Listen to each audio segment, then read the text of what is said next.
E todos o abandonaram e fugiram, e seguiam um certo jovem que trazia um pano de linho sobre o corpo nu, e os rapazes o agarraram, e ele deixou o lençol e fugiu nu deles. Marcos capítulo 14, versículos 50 ao 52.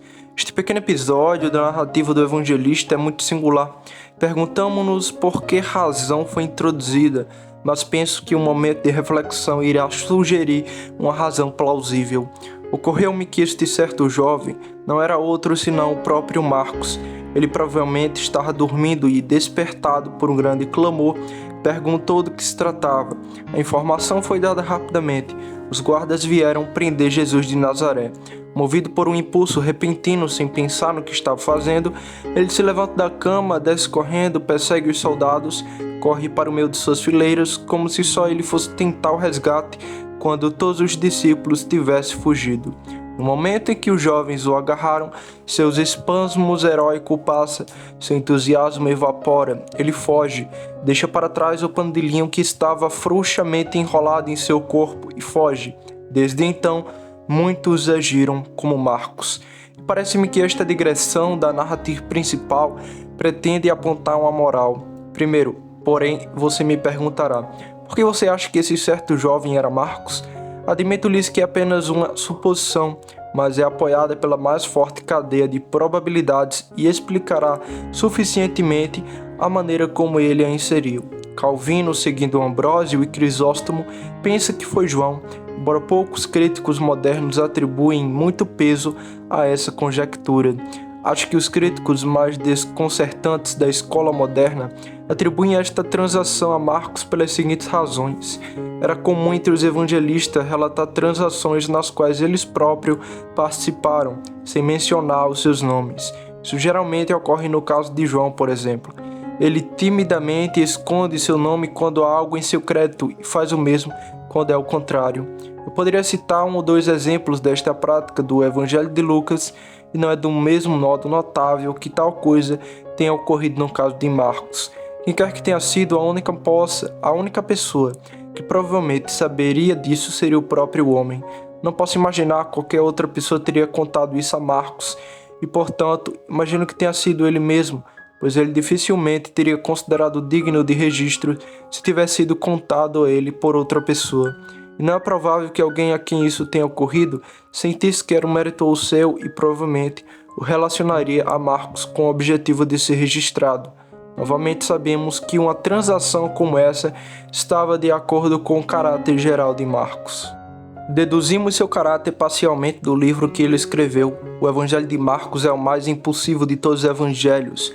Você está ciente, e eu frequentemente mencionei isso para você, que a palavra eutheos, traduzida como imediatamente, é usada um grande número de vezes por este evangelista em seu livro. Ele é um homem que faz tudo imediatamente. Ele é cheio de impulso, inteto, fogo, brilho, e coisa deve ser feita imediatamente. Seu evangelho é dessa descrição. Você não encontra muito dos sermões de Cristo em Marcos. Ele lhe dá apenas um esboço. Não teve perseverança suficiente para derrubar tudo e mal termina a narração da morte de Cristo. Seu livro parece interromper-se abruptamente, mas ele é o mais pirotesco de todos os evangelistas. Fragmentos de imaginação e atosques ogmatianos na biografia sagrada que ele escreve, que não podem ser encontrados em Mateus, nem em Lucas, nem em João. O homem é um homem de fogo. Ele é todo entusiasmo, a poesia encheu sua alma e por isso ele se lança naquilo. Ele carece de perseverança e dificilmente terminará o que tem em mãos. Mas há nele um gênio que não é totalmente incomum para os homens cristãos desta época, e há neles falhas extremamente comuns na atualidade. Mais uma vez, a vida conhecida de João Marcos tende a tornar muito provável que ele fizesse algo como é mencionado em nosso texto. Quando Paulo e Barnabé iniciaram seu empreendimento missionário, foram acompanhados por Marcos. Enquanto navegavam pelas águas azuis e enquanto estavam na ilha de Chipre, Marcos manteve-se fiel a eles. Não enquanto viajavam ao longo da costa da Ásia Menor, descobrimos que tinha João Marcos como seu ministro. Mas no momento em que subiram para os países do interior, então os ladrões e os riachos das montanhas, assim que a entrada começou a ser um pouco rude demais, João Marcos os deixou. Seu zelo missionário havia vazado. No período posterior, Marcos foi a causa de uma acirrada disputa entre Paulo e Barnabé. Paulo não queria mais Marcos, queria com ele. Ele não podia confiar nele. Ele não acreditava nessas pessoas impulsivas que não conseguiam resistir às dificuldades. Mas Barnabé, conhecendo melhor, pois Marcos era filho da irmã de Barnabé, e sentindo a indulgência de um parente para com suas faltas, insistiu que eles deveriam levar João Marcos, e a alternação tornou-se tão violenta entre Paulo e Barnabé que eles se separaram por causa disso e não prosseguiram juntos na sua missão divina. No entanto, Barnabé estava certo e acho que Paulo não estava errado. Barnabé estava certo em seu julgamento brando de Marcos, pois no fundo ele era um crente sólido e, apesar dessa falha, era um discípulo verdadeiro e sincero. Depois o encontramos totalmente reconciliado com o apóstolo Paulo. Paulo escreveu a Timóteo: toma Marcos e traz contigo, porque ele me é proveitoso para o ministério. E encontramos Paulo mencionando afetuosamente Marcos, filho da irmã de Barnabé. O que mostra, por um lado, a fraqueza e bondade cristã do apóstolo e, por outro lado, que Marcos recuperou seu caráter pela perseverança. A tradição diz que Marcos se tornou bispo de Alexandria. Não sabemos se isso estava correto ou não, mas é bastante provável que sim. Certamente ele esteve com Paulo em Roma e a última parte de sua vida foi passada com Pedro na Babilônia. Veja que homem ele é. Ele vai para Roma, mas não pode fazer muito tempo lá. Ele fez seu trabalho em Roma. Ele é uma daquelas pessoas inquietas que fazem as coisas de repente. Então ele vai para Alexandria, mas acho que ele deve ter encontrado em Péter um amigo muito agradável. Ele seria uma bênção para Pedro e Pedro seria uma bênção para ele, pois o caráter de Pedro foi moldado em algo semelhante ao seu. Você deve ter notado que Marcos faz o relato mais explícito da queda de Pedro. Ele entra totalmente nisso. Acredito que ele o recebeu com Pedro vivo você e que Pedro pediu para que ele o escrevesse. E acho que o espírito modesto de Marcos parecia dizer: amigo Pedro, embora o Espírito Santo me conduza a contar sua culpa e deixá-la registrada, ele também me obriga a escrever a minha própria com uma espécie de prefácio a ela, pois eu também, minha loucura, louca e mestiosa, teria corrido nu como estava, sobre a guarda para resgatar meu mestre e senhor. Mas à primeira vista dos rudes legionários, ao primeiro brilho de suas espadas, fugi tímido e com medo de ser tratado com muita violência. Por essas razões, a suposição de que este certo jovem era João Marcos não me parece totalmente infundada. Não há hipótese a favor de qualquer outro homem que seja apoiada por probabilidades iguais. Muito bem, então. Assumiremos que ele era o homem e usaremos o incidente como base no nosso discurso. Temos algumas contrabases dele aqui. O que teremos descobri-las e usaremos o erro de Marcos para sua correção, tanto no que diz respeito ao surgimento precipitado, quanto à fuga precipitada. Primeiro, aqui está o segmento apressado. João Marcos não espera para se vestir, mas assim como está, ele sai correndo em defesa de seu senhor, sem pensar em um momento, sem levar em conta qualquer tipo de consideração. Ele desce para o ar frio da noite para tentar entregar seu mestre. O zelo fervoroso não esperou pela prudência caridosa. Havia algo de bom e algo de ruim nisso. Algo para admirar e também algo para censurar. Amado, é uma coisa boa e certa seguirmos a Cristo e segui-lo imediatamente. E é uma coisa corajosa segui-lo quando seus outros discípulos o abandonam e fogem. É uma coragem ousada e digna enfrentar probabilidades mortais por Cristo e morrer, 1 contra 1000. Pela honra de seu querido e santificado nome, gostaria que todos os professores de religião tivessem a intrepidez de Marcos. Oxalá todos os que tenham sido descuidados com a religião imitassem sua presa e fossem tão precipitados em voar para Cristo pela fé, quanto ele foi ao correr para o resgate naquela hora de ataque. A maioria dos homens é muito lenta, bastante rápida no mundo, mas quão lento nas coisas de Deus. Declaro que se as corporações e companhias fossem tão demoradas em relação às coisas mundanas, quanto a igreja de Deus é em relação às coisas espirituais. Em vez de um acidente espiritual e também, em vez de um fervorário a cada 3 ou 4 meses, deveríamos ter um a cada hora. E em vez de uma revolução a cada 1 ou 2 séculos, seria bom se não tivéssemos uma todos os anos, pois de todas as coisas preguiçosas do mundo, a Igreja de Cristo é a mais preguiçosa. De todas as pessoas que perdem tempo neste mundo, acho que os professos servos de Deus são os mais monôtonos e caprichosos. Quão preguiçosos são também os ímpios nas coisas divinas. Diga-lhes que estão doentes e eles correm para um cirurgião. Diga-lhes que os seus títulos de propriedade estão prestes a ser atacados e eles irão defendê-los com poder legal. Mas diga-lhes que, em nome de Deus, que a sua alma está em perigo e eles pensam que isso importa tão pouco e é de tão pequena importância que eles esperarão e sem dúvida continuarão a esperar até se perder para sempre.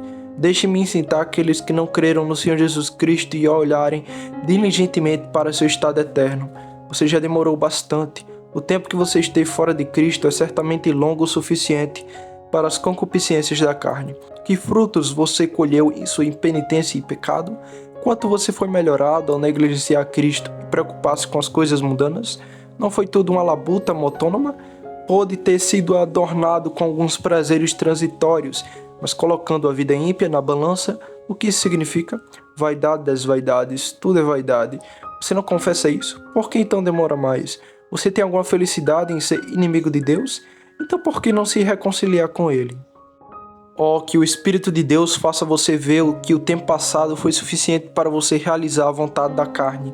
Além disso, quão pouco tempo você tem de sobra, mesmo que você tenha muito, Jesus exige que você se arrependa agora. Diz o Espírito Santo: hoje, se ouvires a sua voz, não endureçais os vossos corações. O convite do Evangelho não é para amanhã, mas para hoje. Todas as advertências do Evangelho convidam você a evitar a procrastinação. Não é esta a grande rede de Satanás na qual os homens, como os tolos peixes das profundezas, são levados à destruição eterna? Ó você pomba perseguida pelo falcão, não demore, mas voe imediatamente para o pombal. Para as feridas de Jesus, encontre abrigo lá. Jesus te ama. Venha até Ele enquanto Ele te chama. Por que você vai atrasar? A causa dele precisa de você. Rapazes, há alguns de vocês que passarão o melhor de seus dias na causa de Satanás. E quando pegarmos, como escaparemos que aconteça? Teremos de batizar em Cristo Jesus na idade murcha, sua fraqueza paralisada. Que não seja assim, eu lhe peço. Nesses dias de erro e pecado, Cristo precisa para o seu reino de homens que sejam fortes e vigorosos, jovens que sejam fortes como de João, e que vençam o maligno. De bom grado eu me tornaria sangrento recrutador e o recrutaria como meu mestre. Oh, se você estivesse do lado dele agora. Você não pode ser muito apressado aqui. Se agora as armas da sua rebelião forem derrubadas, se agora você beijar o filho para que ele não se zangue, você já terá esperado muito tempo. Você não pode vir a Cristo tão cedo. Ouça, eu ouço as rodas da carruagem da morte. Ele vem, e os eixos de sua carruagem estão quentes como a velocidade. Ele está no alto, conduzindo seu cavalo branco. O cavaleiro, o esqueleto, brandiu sua lança terrível, e você é a vítima. Deus o poupou até agora, mas ele não pode ordenar que você passe outro dia de sábado aqui.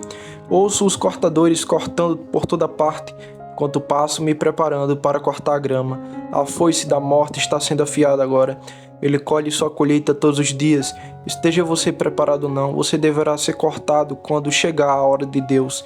Voe então, eu lhe peço, embora você seja como João Marcos, inadequado e despreparado, lembre-se de que você pode ir a Cristo, pois ele pode vesti-lo.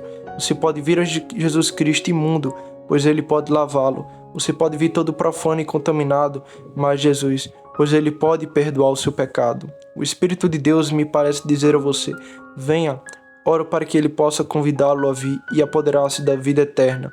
Não sei como é, às vezes sinto por muitos dos meus ouvintes, especialmente por aqueles cujos rostos vejo há muitos anos, uma seriedade terrível, mesmo quando não estou neste púlpito, e penso então que se pudesse chegar ao seu ouvido, imploraria você: lembre-se de quantos como você eu enterrei.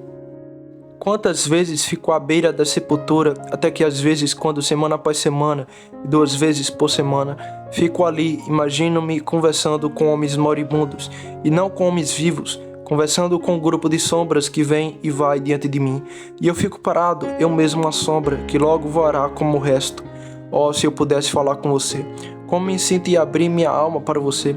Precisamos de um Baxter para levar os homens a uma decisão imediata. Baxter com olhos chorosos e coração ardente. Baxter que diz: vou me ajoelhar para implorar que você pense nas coisas eternas. Baxter que chora e geme pelos homens até que ele mesmo chorem e gemam por si mesmos. Porque você vai morrer? Porque você vai deixar essa procrastinação fatal te matar? Porque você adiará a busca pelo Salvador até o fim do seu dia? Porque você ainda desperdiçará a vela que é tão curta? Porque você deixará o dia passar quando o sol já se põe no horizonte? Pela brevidade do tempo, pela certeza da morte, pela certeza do julgamento eterno, rogo-lhes que voe para Jesus, e voe para Jesus agora, mesmo que você seja na presa de João Marcos. Agora mudo minha nota, pois há uma presa que devemos reprovar. A corrida precipitada de Marcos sugere uma advertência que deve colocá-lo em guarda. Ele veio de repente pela sua religião, e algumas pessoas que fazem isso e que poderiam muito bem não ter religião alguma. Esse, porém, não foi o caso de Marcos. Ele era um personagem cristão genuíno, mas com 9 em cada 10 dessas pessoas, temo que seja muito diferente. Deixe-me abordar alguns aqui que de repente vieram a Cristo. Não quero lançar-lhes dúvida quanto à sua sinceridade, mas quero incitá-los a examinarem-se. Receio que algumas pessoas façam uma profissão precipitada através da persuasão de amigos. Você caminha com seu amigo e ele diz: eu me juntei à igreja. Por que você não faz isso? Ele não é sábio o suficiente para lhe fazer perguntas incisiva que lhe permitiriam ver se você está convertido ou não, mas imprudentemente o pressiona a fazer uma profissão quando não há graça em seu coração. Rogo-lhes que assim que conhecer a Cristo, fale por ele e saia e mostre suas cores. Mas também rogo que você nunca professe seguir a Cristo, meramente através da persuasão de amigos. Acredito que nenhuma mãe piedosa recomendaria que você fizesse isso. Tenho certeza de que nenhum pai sábio jamais insistiria com você. Eles pediriam que você voasse para Cristo imediatamente, mas quanto a fazer uma profissão de fé, eles gostariam que você visse primeiro se a raiz do problema está em você. E quando eles estiverem persuadidos, e você estiver persuadido de que está, eles o farão. Não coloquem obstáculos em seu caminho. Jovens, peço-lhes, não se deixem enganar neste assunto. Quantos vimos em tempos de avivamento que foram induzidos a assumir a forma penitente, como é chamada, naquela noite, quantos eles sentiram porque suas sensibilidades naturais foram fortemente influenciadas. Mas na manhã seguinte, quão pouco eles sentiram quando os agentes que o estimulavam foram retirados, quando as reuniões que agitaram as brasas e o pregador que atiçava a chama não exercerem mais nenhum feitiço transitório sobre eles. Suas almas desencantadas afundam num profundo estupor. Em muitas igrejas há tão pouco que professam religião que não há muito perigo deste mal, mas aqui onde recebemos tanto todas as semanas, há necessidade de uma discriminação sábia. Eu imploro que você nunca se sente com uma religião que chega até você apenas através de conversas com seus conhecidos. A verdadeira religião é mais do que uma noção. Algo deve ser conhecido e sentido. Nem são poucos os que adquirem sua religião por meio da hesitação. Isso fornece outro exemplo de presa imprudente. Eles ouvem a religião ser pintada como sendo muito bonita. Eles veem a beleza disso. Eles admiram isso. Eles pensam que deve ser maravilhoso ser cristão. Sentindo isso e sendo enganados por uma espécie de hesitação em suas mentes, eles concluem que isso é arrependimento, uma falsa confiança que eles descrevem como fé. Eles inferem ansiosamente que são filhos de Deus, ao passo que, infelizmente, eles são apenas enganados por suas próprias emoções e ainda filhos da ira, assim como os outros. Cuidado, peço-lhes, com a religião que vive de hesitação. Deveríamos estar cheios de entusiasmo. Um amor fervoroso deve fazer nossos corações sempre brilharem. O zelo pela casa de Deus deve ser a nossa paixão principal. Os homens nunca fazem muito na política até que se esquentem com a questão. E na religião, o mais alto grau de hesitação não é apenas perdoável, mas louvável. O que é então que reprovamos? Não as emoções da vida espiritual, mas uma dependência exclusiva do impulso. Se você tentar viver do encanto das palavras de um homem, da grandiosidade imponente de uma multidão reunida, do fascínio do caos congregacional, ou mesmo do fervor emocionante das reuniões de oração, descobrirá que a falta de alimento substancial e o perigo de um cérebro intoxicado. Como aconteceu com as cordonices que os filhos de Israel comeram no deserto, as graças de Deus podem ser utilizadas para seu prejuízo. Não, queridos amigos, deve haver a verdadeira obra do Espírito Santo na alma, ou então o arrependimento que obtivermos será um arrependimento do qual precisamos nos arrepender. Conheço bem uma cidade onde havia um certo reavivalista eminente, a quem respeito muito. Foi dito que metade da população foi convertida sobre o seu ministério, mas não creio que, se os números fossem contados no momento, se encontraria uma dúzia de seus convertidos. Essa obra de avivamento, onde é real e boa, é a melhor bênção de Deus, mas onde é frágil e irreal, é a pior maldição de Satanás. Os revivalistas são muitas vezes como os gafanhotos. Diante deles pode não ser exatamente um Éden, mas certamente atrás deles é um deserto quando a hesitação acaba. Prefiro ver a palavra pregada de tal maneira que os homens sejam colocados sobre seu poder pela força da própria verdade e não por hesitação. Pela verdade de Deus sendo apresentada de uma maneira tão clara que ilumina o julgamento, em vez de pôr apelo perpétuo às paixões, que acabam por desgastar os nervos do vigor mental e tornar os homens mais estúpidos na religião do que eram antes. Cuidado, peço-lhes para não adotar a mera religião da poesia, do entusiasmo e da rapsódia. Muitos professam a Cristo e pensam em segui-lo sem calcular o custo. Imaginam que o caminho para o céu é todo tranquilo, esquecendo-se de o caminho é difícil e que há muitos inimigos. Eles partem como o Senhor flexível para a cidade celestial, mas tropeçam no primeiro pântano e então dizem que, se conseguirem sair pelo lado mais próximo de sua casa, Christian pode ter todo o cristão bravo país para ele mesmo.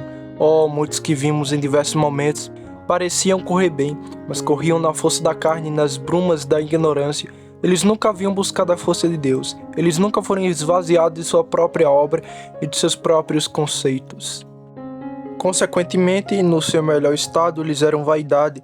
Eles eram como um caracol que derrete enquanto rasteja, não como um floco de neve nos Alpes, que ganha força em sua descida até se tornar uma pesada avalanche.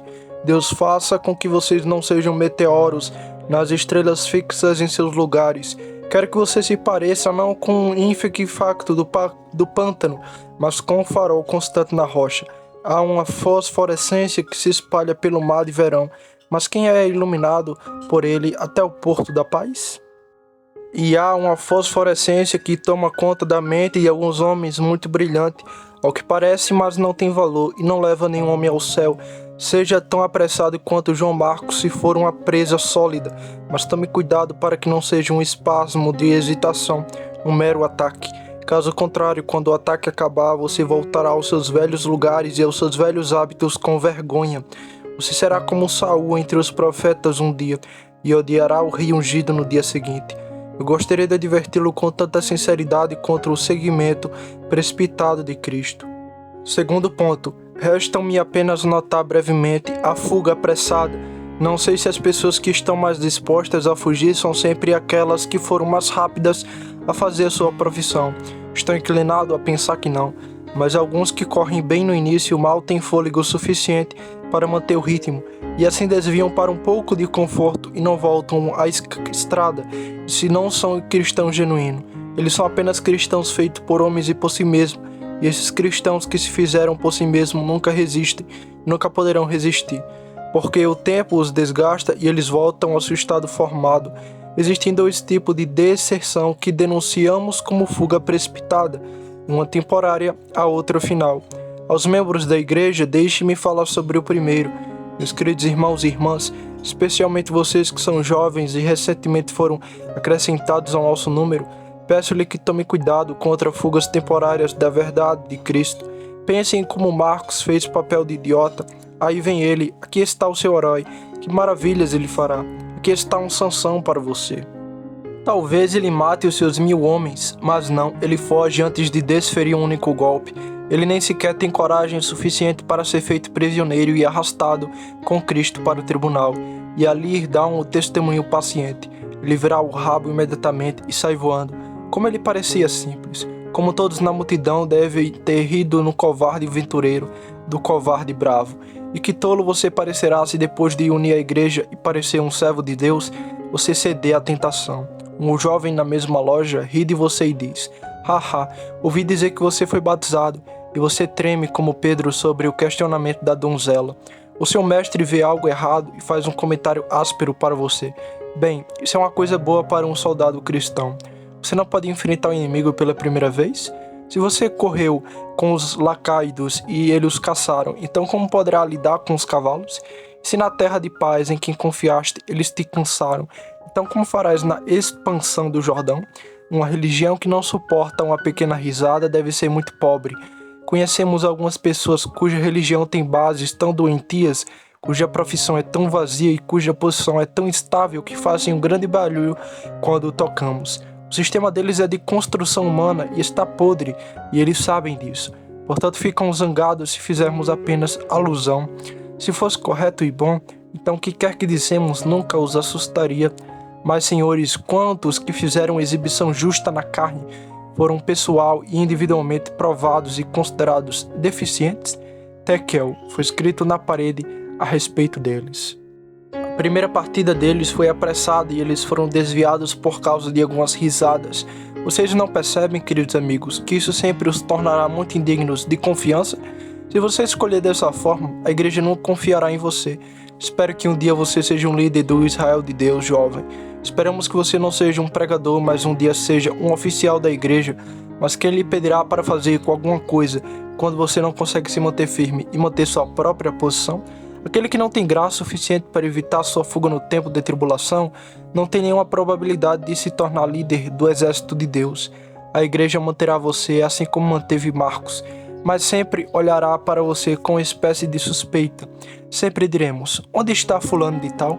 Sabemos onde ele estava ontem, mas onde ele está hoje? Portanto, abstenha-se dessas inconsistências para o bem do seu próprio caráter. Além disso, quanto dano você causa à igreja com a tal que está ligado? Todos os perseguidores infiéis fora dos muros da igreja nunca poderão nos prejudicar tanto quanto as pessoas inconsistentes lá dentro. Ah, dizem, mas há uma das pessoas que vai à reunião. Quando vem um homem na taberna sentado à mesa da comunhão, há mais um de seus religiosos. Ele pode trapacear tão bem quanto qualquer outra pessoa. Ele sabe como medir a jarda. Ele sabe dar peso curto. Ele sabe como prometer pagar em um certo dia e depois entrar no tribunal de falências. Os servos de Cristo não são melhores que as outras pessoas. Eles fazem muito alarde sobre sua pureza, mas veja o que farão. E então veja que dano isso causará à própria igreja de Cristo. Quantos que amam a Deus se sentarão e chorarão ao verem tais inconsistências em você? Bons capitães podem suportar ferimentos, podem até suportar a derrota, mas não suportam ver covardia por parte de suas tropas. Eles não suportam ver seus homens fugindo. Se os homens de Efraim armados e portados arcos voltarem do dia da batalha, então seu líder chorará, pois a gloriosa cruz de Cristo é desonrada, o escudo está manchado e a bandeira está arrastada na lama. Que o Senhor nos dê o guarde para que nossas vestes sejam sempre brancas, para que, embora diante de Deus possamos ter muitos pecados e confessar, possamos nos posicionar como Jó e dizer: Senhor, Tu sabes que não sou mau. Que o seu testemunho seja tão claro a respeito da religião de Cristo, que aqueles que fingiam a sua hesitação e que o odeiam com um ódio perfeito, possam, no entanto, encontrar nada contra você, mas possam ser constrangidos a dizer: estes são os servos do Deus vivo. Deus a eles, o servo de fato e de verdade. Exorto-vos a não fugir ou recuar. Alguns de nós tivemos que suportar muitas mentiras e calúnias em nosso tempo, mas será que estamos um pouco piores? Não. Se tivéssemos que escolher se iríamos suportá-lo novamente, não faríamos? Poderíamos ter sido ridicularizados e caricaturizados, mas tudo isso não quebra ossos e não deveria fazer um homem corajoso estremecer. Quem pode ficar com medo ou alarmado quando o seu grito de guerra é: o Senhor dos Exércitos? E quando a bandeira da verdade de Deus tremula sobre sua cabeça? Tenham bom ânimo, meus irmãos, e vocês ainda conquistarão a vitória. No mundo vocês terão tribulações, mas em Cristo você terá paz. Valorize o Espírito Santo acima de todas as coisas. Perceba toda a sua dependência dele. Ore por graça renovada. Não se aventure no mundo sem um novo estoque de sua sagrada influência. Viva no amor divino. Procure ser cheios deste Espírito abençoado. E então, meus irmãos, mesmo que os homens fortes armados os agarrem, vocês não fugirão. A vergonha não os alcançará. O desânimo não amedrontará suas almas, mas vocês permanecerão firmes, integrante, imaculada, até o fim como verdadeiros servos de Jesus Cristo. E agora, para concluir, o que direi de uma apostasia final? Nenhum do povo de Deus jamais perseguiu e prosseguiu em suas divagações nesta terrível questão. Nenhum navio de misericórdia jamais naufragou. Nenhuma alma eleita pode chegar a este comprimento fatal de maldade, mas há muitos na igreja visível que recuam para a perdição. Muitos que professam pertencer a Cristo são ramos que não dão fruto e por isso são cortados e lançados no fogo. Esse pode ser a condição de alguns aqui presentes, pode ser o destino de alguns de vocês que têm um nome para viver e estão mortos. Deixe-me implorar a você. Oh, que coisa terrível será se você apostatar afinal. Devo viver para ver você voltar ao mundo? Eu preferiria enterrar você. Deus viver para ver alguns de vocês que professavam encontrar o Senhor sobre o meu ministério, finalmente pecando com mão erguida e braço estendido, e vivendo pior do que antes? Deus nos poupe dessa coisa maligna. Deixe-o castigar seu servo da maneira que achar adequada, mas, ó Senhor, se possível, não deixe que este seja a vara, ver os professantes se tornarem falsos. Lembre-se de que, se você apostatar, você aumentará sua culpa pela profissão que fez. Impressionou seu caráter com a contaminação ainda mais terrível, quando o espírito imundo saiu do homem e depois voltou. Ele trouxe consigo outros 7 espíritos piores do que ele, e eles entraram e habitaram ali. E o último estado daquele homem foi o pior que o primeiro. Teria sido melhor para você nunca ter conhecido o caminho da justiça, do que, tendo-o conhecido, desviar-se para esses caminhos tortuosos. Pense em como deve ser o leito de morte de um apóstata. Você já leu Os Gemidos de Spirham? Esse foi um livro que circulou na época da Reforma, um livro tão terrível que mesmo um homem de ferro dificilmente poderia lê-lo. Spirham conhecia o Evangelho, mas mesmo assim voltou para a igreja de Roma. Sua consciência acordou em seu leito de morte, seus gritos eram terríveis demais para serem suportados por suas enfermeiras. E quanto à sua linguagem, era um desespero escrito em letras maiúsculas. Meu eminente antecessor, o Sr. Benjamin Kearse, publicou narrativa semelhante à morte de John Shigden, que se tornou ministro do Evangelho, mas depois voltou para a igreja da qual se separou e morreu no mais terrível desespero. Que Deus o guarde do leito de morte de qualquer homem que tenha vivido como cristão professo, mas que morra como um apóstata da fé. Mas qual deve ser o destino do apóstata quando a sua alma nua vai diante de Deus? Como ele pode ouvir aquela terrível sentença: vai, maldito, você me rejeitou e eu te rejeito. Você se afastou de mim e eu também te rejeitarei para sempre, e não terei misericórdia de você? Qual será a vergonha deste pobre infeliz no último grande dia, quando diante das multidões reunidas o apóstata será desmascarado? Acho que vejo os pecadores profanos e declarados que nunca professaram religião, erguendo-se de seus leitos de fogo para apontar para ele. Lá está ele, diz alguém. Ele pregará o evangelho no inferno. Aí está ele, diz outro. Ele me repreendeu por amaldiçoar, mas ele próprio era um hipócrita. Ah, diz outro, aí vem um metodista cantando de salmos, alguém que estava sempre em suas reuniões. Ele é um homem que se vangloriava de sua religião, mas aqui está ele. Nunca se verá maior ânsia entre os algozes santânicos do que naqueles dias em que os demônios arrastaram a alma do hipócrita e o espírito do apóstata para a perdição. Bunyan retrata isso com enorme, mas terrível grandeza de poesia quando fala do caminho de volta para o inferno. Os demônios estavam amarrando um homem com 9 cordas e levando-a da estrada para o céu, na qual ele professava andar, e empurrando-a pela porta dos fundos do inferno. Cuidado com esse caminho de volta ao inferno, professores. Vocês, professores de religião, que estão na igreja há anos, examinem-se se estão na fé, examinem-se se vocês estão enganados. Olhe bem para o seu estado, veja se você está realmente em Cristo ou não. É a coisa mais fácil do mundo dar um veredicto brando quando você mesmo vai ser julgado. Mas, ó, eu te imploro, seja justo e verdadeiro aqui. Seja justo com todos, mas seja especialmente rigoroso ao julgar a si mesmo. Lembre-se, se não for uma rocha sobre a qual você constrói, sua casa cairá, e grande será a queda dela. Ó, que o Senhor lhe dê sinceridade, constância e firmeza, e em nenhum dia, por pior que seja, você possa ser tentado a se desviar. Em vez disso, que você possa se apegar a Deus e a sua verdade, a Cristo e a sua cruz, aconteça o que acontecer. Minha alma anseia por mais anos que Deus me poupe para entrar e sair entre vocês, para encontrá-los tão fervorosos por Deus e tão amorosos para com Cristo como vocês são hoje. Eu me glorio em você entre todas as igrejas. Deus lhe deu o espírito de fé e oração, de zelo sincero e de uma mente sã.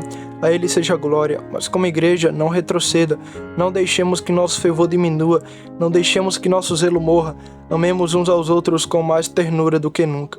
Vamos nos apegar firmemente uns aos outros, não fiquemos divididos, não deixemos que nenhuma raiz de amargura suja nos perturbe, firmes e inabaláveis, ombro a ombro, como antiga flalante, permaneçamos firmes e assim repelamos o inimigo e conquistemos o reino para Jesus Cristo, nosso Senhor. Agora, aquele que é capaz de impedir que você caia e apresentá-los impecáveis diante da presença de sua glória com grande alegria, ao único Deus sábio, nosso Salvador, seja glória e majestade, domínio e poder, agora e para sempre. Amém.